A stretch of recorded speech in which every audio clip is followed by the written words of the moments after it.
ஒரு ட்ரோன் ரொமேனியால பாத்தீங்கன்னா தாக்குதல் பண்ணியிருக்கு. அதுவும் மக்கள் இருக்கக்கூடிய பகுதி அபார்ட்மெண்ட் பில்டிங் மேல பாத்தீங்கன்னா அடுக்குமாடி குடியிருப்புல அட்டாக் நடந்திருக்கு. ஸோ இந்த அட்டாக் பண்ணா ரொமேனியா இருக்கக்கூடிய கால்டி பில்டிங்ல பாத்தீங்கன்னா கால்டில பண்ணா அட்டாக் நடந்திருக்கு. இதுல தீ விபத்து ஏற்பட்டிருக்கு. அந்த தீ விபத்தை நாங்க அணைச்சிட்டோம் அப்படிங்கிறது போல ஃபயர் டிபார்ட்மெண்ட் தரப்புன்னு சொல்லிக்கிறாங்க. 2 மக்கள் பாத்தீங்கன்னா அதிகமா காயமடைஞ்சிருக்காங்க அப்படின்னு கூட சொல்றாங்க. சிவியாரிட்டி அப்படிங்கிறது என்னன்னு தெரியல.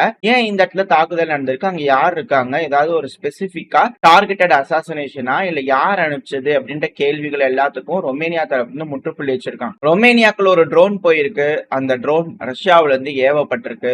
மக்கள் வாழும் குடியிருப்பு அடுக்குமாடி குடியிருப்பு பகுதியில தாக்குதல் நடத்தியிருக்கு. அப்படிங்கிற ஒரு விஷயத்த பாத்தீங்கன்னா மினிஸ்ட்ரி ஆஃப் டிஃபென்ஸ் தரப்புன்னு சொல்லிக்கிறாங்க. இந்த இடத்துல இந்த ஒரு பர்டிகுலர் பகுதியில அட்டாக் நடக்கிறதுங்கிறது புதுசு கிடையாது. இதுக்கு முன்னாடியே பல தடவை இதே சிட்டி கால்டில அட்டாக் நடக்குது ரொமேனியால.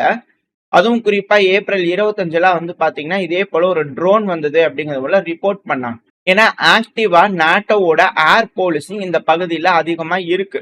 ஏன்னா இது உக்ரைன் அந்த சைட்ல இருக்கிறதுனால ஒடசா பகுதி அட்டாக் பண்ணும்போது சில நேரங்களில் இந்த சைட்ல வந்துடுது அப்படிங்கிறது போல செய்திகள். பட் இருந்தாலும் இப்போ ஒடசா பகுதியை தாண்டி இப்போ ரொமேனியால ஒரு பகுதியில் அட்டாக் நடந்து சிவிலியன்ஸ்